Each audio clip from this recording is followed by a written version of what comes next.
अस्सलाम वालेकुम। सितारों के सफ़र पर खुश आमदीद। आज की वीडियो में हम बात करेंगे कि पैसा कैसे आना चाहिए ज़िंदगी में, अट्रैक्शन कैसे बढ़नी चाहिए, कंफर्ट कैसे एंजॉय होगा।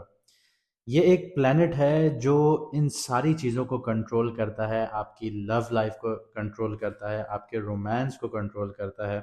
अगर ये वीक है तो आपके पास पैसे का मसला है, आपकी अट्रैक्शन अच्छी नहीं है, आपको कंफर्ट नहीं मिलता, हर चीज़ हासिल करने के लिए जद्दोजहद करनी पड़ती है। और ये अगर अच्छा बैठा हुआ है आपकी इस जायचे में, आपकी कुंडली में, तो पैसा भी भरपूर है, अट्रैक्शन भी बहुत है, कंफर्ट भी बहुत है, प्यार करने वालों को उनका पार्टनर भी मिल जाता है।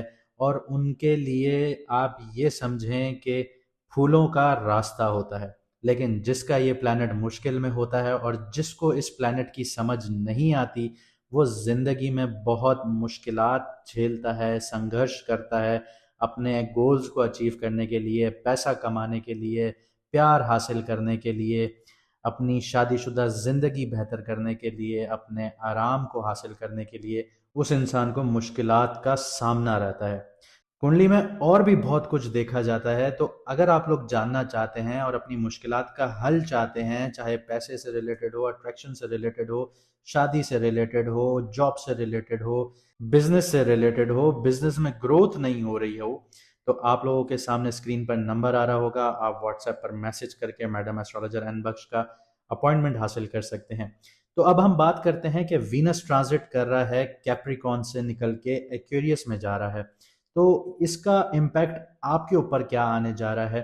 हम सारी चीज़ों को डिस्कस करेंगे कि आपका करियर, जॉब, बिजनेस, कहाँ आपके लिए अपॉर्चुनिटीज छुपी हुई हैं, कहाँ आपका प्यार छुपा हुआ है, बिजनेस कैसा रहेगा, आप लोगों का स्टॉक क्रिप्टो कैसा चलेगा, रोमांस कैसा रहेगा, मैरिज होगी या नहीं होगी, शादी में रुकावटें आएंगी, ये सारी चीज़ें हम डिस्कस करेंगे। कमिटेड लोगों की भी बात करेंगे, ब्रेकअप्स की भी बात करेंगे, हेल्थ की भी बात करेंगे। तो आइए वीडियो को शुरू करते हैं। अब बात करते हैं जेमिनी मून साइन वालों की, यानी कि मिथुन राशि, यानी कि बुर्ज जुजा वालों की। तो वीनस ट्रांजिट कर रहा है आपके नाइन्थ हाउस में। नाइन्थ हाउस किस चीज का घर है? नाइन्थ हाउस जो होता है वो आपकी किस्मत का घर है, आपकी डेस्टिनी का घर है, आपकी हायर नॉलेज का घर है, आपके मेंटोर्स का घर है, आपके गुरुओं का घर है और आपके फादर का घर है। फॉरेन ट्रैवल यहाँ पर आ जाता है, बिलीफ सिस्टम आ जाते हैं। और यहाँ पे जब भी वीनस आता है तो कंफर्ट, सपोर्ट और ब्लेसिंग्स लेकर आता है। लेकिन मरकरी भी यहाँ पे ट्रांजिट कर रहा है, तो कंजंक्शन हो रहा है, तो लर्निंग, प्लानिंग और कम्युनिकेशंस भी आप लोगों की एक्टिव हो जाती हैं।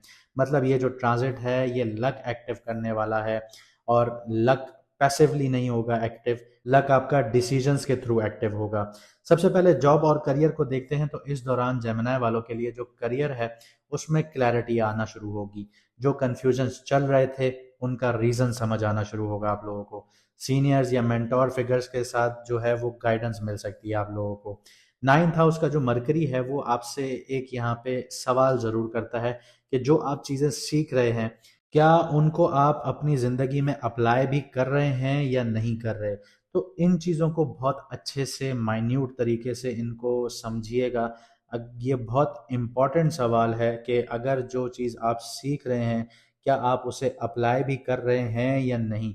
यानी एक छोटी सी मिसाल देता हूँ कि अगर आप कुरान पाक पढ़ रहे हैं, जैसे आगे रमज़ान भी आ रहा है, तो कुरान पाक जो आप पढ़ रहे हैं क्या आप उसको अपनी ज़िंदगी में अप्लाई कर रहे हैं या नहीं कर रहे। बहुत बड़ा सवाल है, जिनको समझना होगा वो समझ जाएंगे।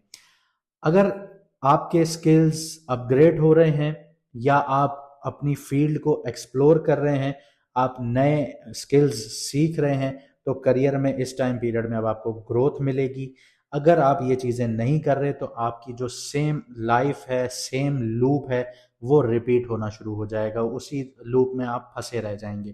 तो अगर आप लोग ग्रोथ चाहते हैं, अपने करियर में आगे बढ़ना चाहते हैं, तो स्किल्स एक्वायर कीजिए, क्योंकि नाइन्थ हाउस से रिलेटेड जो सेवन्थ एस्पेक्ट है वो आपके थर्ड हाउस पर पड़ती है और ग्रोथ आपको स्किल से मिलेगी। जो लोग बिजनेस कर रहे हैं तो ग्रो कौन करेंगे? जो लोग एजुकेशन सेक्टर में हैं, कोचिंग सेक्टर में हैं, या फिर इनका बिजनेस करते हैं, ऑनलाइन कोर्सेज करवा रहे हैं, कंटेंट क्रिएशंस करवा रहे हैं, पब्लिशिंग करवा रहे हैं, फॉरेन क्लाइंट्स के साथ काम करते हैं, कंसल्टेंसी कर रहे हैं, एडवाइजरी रोल्स निभा रहे हैं, तो उन लोगों को यहाँ पे अब प्रॉफिट और फायदा हासिल होगा। जो बिजनेसेस बिना लॉन्ग टर्म विजन के आगे बढ़ना चाह रहे हैं, शॉर्ट टर्म प्रॉफिट देख रहे हैं सिर्फ, उनको नुकसान होगा। डायरेक्शन लॉस होगी, इनकंसिस्टेंसी देखने को मिलेगी।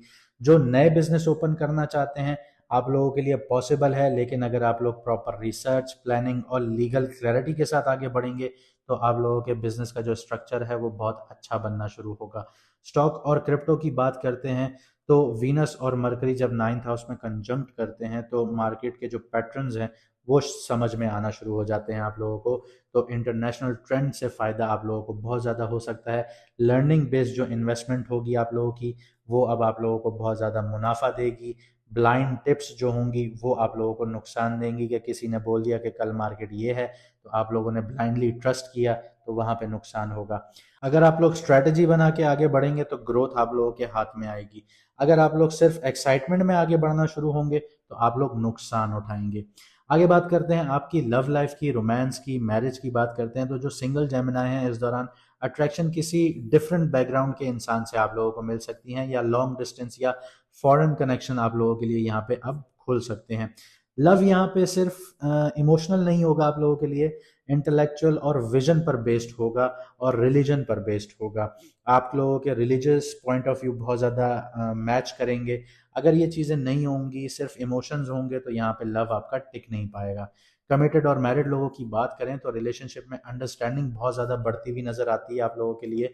फ्यूचर प्लानिंग, ट्रैवलिंग, लर्निंग साथ में आप लोगों को ग्रो करवाएगी। इशू यहाँ पे आप लोगों के लिए एक आएगा कि जब बिलीव्स आप लोगों के क्लैश करेंगे, आप लोगों के जो फिरके हैं या आप लोग किसी दूसरे सेक्ट से हैं, तो वहाँ पे क्लैश आ सकता है, या फिर ईगो वर्सेस आइडियोलॉजी, इनकी आप लोगों की जंग बन सकती है।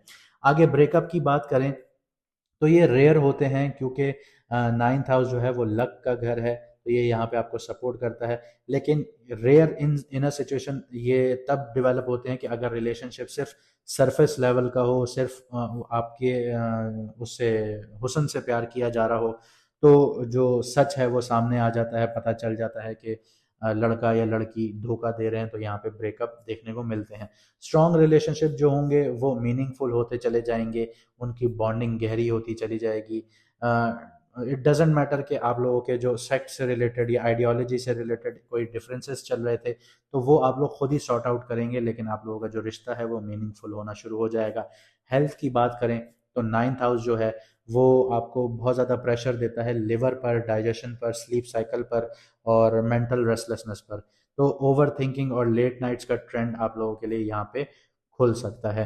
रूटीन और ग्राउंडिंग प्रैक्टिसेस जो हैं वो फॉलो करते रहें तो आप लोगों के लिए यहाँ पे आसानियाँ होना शुरू हो जाएंगी। तो जाने से पहले इतना कहूँगा कि अगर आप लोगों की ज़िंदगी में मसले चल रहे हैं तो आप लोग अपॉइंटमेंट ले सकते हैं। व्हाट्सएप का नंबर आपकी स्क्रीन पर आ रहा होगा। अगर आप लोग अपना मून साइन जानना चाहते हैं तो कमेंट सेक्शन में अपनी ओरिजिनल डेट ऑफ बर्थ लिखिए। और अगर आप लोगों को वीडियो अच्छी लगी तो लाइक, शेयर और कमेंट में अपनी राय ज़रूर बताइएगा। मुझे दीजिए इजाज़त, मिलते हैं अगली वीडियो में सितारों के सफ़र पर।